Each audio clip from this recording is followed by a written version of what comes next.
साथियों नमस्कार, आदाब, नमस्कार, सलाम वालेकुम। साथियों, आज जो गल्फ़ एशिया में हो रहा है, वेस्ट एशिया में जो कोहराम बरपा है, जो इज़राइल, अमेरिका, ईरान के बीच जो युद्ध छिड़ा हुआ है,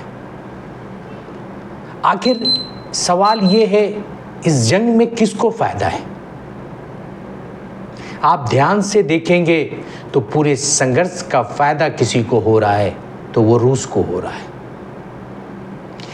बढ़ती हुई तेल, बढ़ती हुई कीमतें गैस की, जब कच्चे क्रूड ऑयल की दाम बढ़ेगी, वहाँ से गुजरने वाले तमाम शिपों को रोक दिया जाएगा, तो इसका फ़ायदा कौन उठाएगा, ये आपको बताते हैं। और आज ये सच्चाई को समझने की हमें ज़रूरत है। किस तरह से रूस इस वार में ना होते हुए इस वार से वो जो फ़ायदा उठा रहा है, उसे आपको देखना होगा। जब भी मिडिल ईस्ट में तनाव बढ़ेगा, सबसे पहले असर तेल पे ही आएगा। दुनिया जानती है कहीं तेल की सप्लाई रुक ना जाए, और जैसे ही ये डर बढ़ता है, इस तेलों के दाम अपने आप बढ़ने लगते हैं।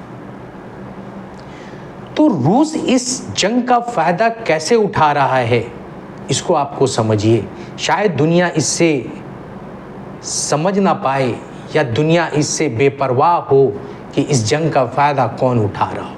वो नहीं चाहेगा कि ये जंग रुके।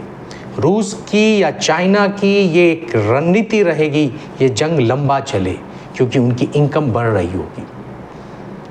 अब ये रूस की एंट्री हो जाती है। रूस दुनिया का सबसे बड़ा, यहीं पे रूस की एंट्री होती है, आप समझना चाहिए। रूस दुनिया का सबसे बड़ा तेल और गैस का निर्यात करने वाला एक देश है, इंपोर्ट करने वाला एक देश है। जब तेल के दाम बढ़ेंगे, रूस के तेल से पैसे बहुत आएंगे। रूस के अंदर तेल के इतने पैसे आएंगे कि यानी बिना युद्ध में शामिल हुए रूस की आर्थिक, फाइनेंशियल, इकोनॉमिकल वो मजबूत होते हैं। वो बातें तो करेगा पर उस जंग की नहीं करेगा, क्योंकि ईरान में मैं देख रहा हूं कि कितने बेगुनाहों की जान जा रही है, कितने लोग मौत के आगोश में चले गए हैं, कितनी बच्चियों ने अपनी ज़िंदगी दम तोड़ दी है। जो बच्चियां स्कूल में पढ़ने गई, उन्हें शहादत मिल गई। कुछ मार्केट में थे, उन्हें शहादत दे दी गई। ये जंग किसी का नहीं है, ये नहीं देखता है कौन मर रहा है। ये जंग एक अलग ही दुनिया देता है। रूस इस स्थिति में कैसे फ़ायदा उठा रहा है, इसे हमें आपको समझना होगा।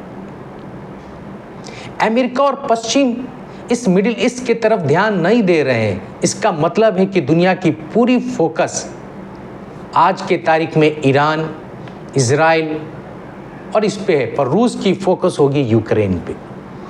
वो जो इनकम करेगा वो यूक्रेन के वार में वो लड़ रहा होगा, क्योंकि दुनिया की तमाम नज़रें सिर्फ वेस्ट एशिया की तरफ लगी होगी। उनकी ध्यान नहीं जाएगा कि रूस और यूक्रेन में क्या हो रहा है।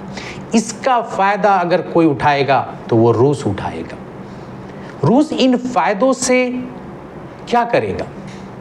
जंग को तेज करेगा, अपनी हथियारें बनाएगा, हथियार बना के बाकी उन मिडिल ईस्ट को भी बेचेगा, हमारे दूसरे देशों को भी बेचेगा, तमाम उन एक्सपोर्ट करेगा जो इंपोर्टर कंट्री है, जो इंपोर्ट करने वाले लोग हैं, जिसमें भारत भी है और दूसरे कंट्रीज़ भी हैं। इसका नुकसान कौन उठा रहा है? आम लोग उठा रहे हैं, आम ईरानीज़ उठा रहे होंगे, आम इजरायली उठा रहे होंगे। ये तमाम वो लोग उठा रहे होंगे जो इस जंग का हिस्सा नहीं है। जो इस जंग का हिस्सा ना होते हुए अगर कोई फ़ायदा उठा रहा है, उसका नाम रूस है। चाइना की विदेश नीति रही है, वो चुपचाप अपने काम में लगा रहता है। वो कभी इस डायरेक्ट वार में नहीं आएगा। वो प्रोपेगेंडा फैलाएगा, बातें करेगा, पर कभी किसी जंग में नहीं उड़ेगा। जंग में कौन लोग लड़ते हैं? ये नादान है जो लड़ते हैं। मैंने कहा था, जंग खुद ही एक मसला है, वो क्या किसी मसले को हल करेगी, मगर दुनिया समझ नहीं पाती है। रूस इस जंग में खुलकर कूदना नहीं चाहता है। वो चाहता है कि तनाव बना रहे, तेल की कीमत ऊंची रहे और इसका आर्थिक फायदा मिलता रहे।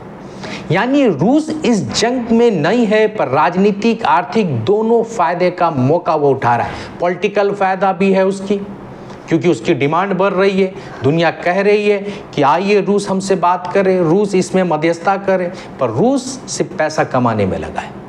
पर इसके ऊपर कोई बोलने को तैयार नहीं है कि रूस इस जंग को भड़काने का काम कर रहा है। रूस इस जंग में ना चाहते हुए भी इस जंग को भड़का रहा है। तो मैं पूछता हूं दोस्तों, क्या हमें इस पे नहीं बोलना चाहिए? क्या हमें इस पे आवाज नहीं उठाना चाहिए? जो आम लोग मर रहे हैं उनके खिलाफ नहीं बोलना चाहिए? आज आखिर इस जंग से किसको क्या मिल रहा है? दुनिया में होने हर जंग सिर्फ मैदान में नहीं लड़ी जाती है, उसके पीछे इकोनॉमिकल, रणनीति, पॉलिटिकल सारे खेल चैनल खुले रहते हैं। और इस बार इजराइल, अमेरिका और ईरान, अगर किसी को सबसे बड़ा इकोनॉमिकल फायदा है तो मेरे दोस्तों वो रूस को है। मैं पूछता हूँ, रूस इसका फायदा क्यों उठाया जा रहा है? ये आपको सोचना होगा। अब आप सच बताइए, ये संघर्ष में रूस फायदा उठा रहा है या नहीं उठा रहा है? उन आम लोगों का क्या होगा?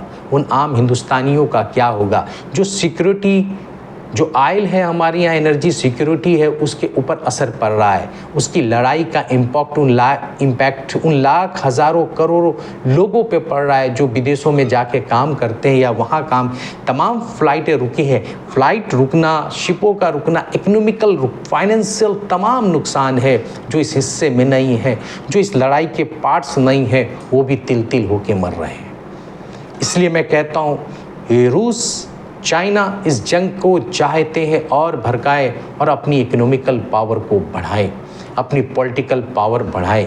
दोस्तों, अगर आपको इस बात में दम लगता है तो ज़रूर मेरे कमेंट में रिप्लाई करें। आप बताएं आपकी राय क्या है, मैं आपकी भी राय सुनना चाहूँगा। जय हिंद।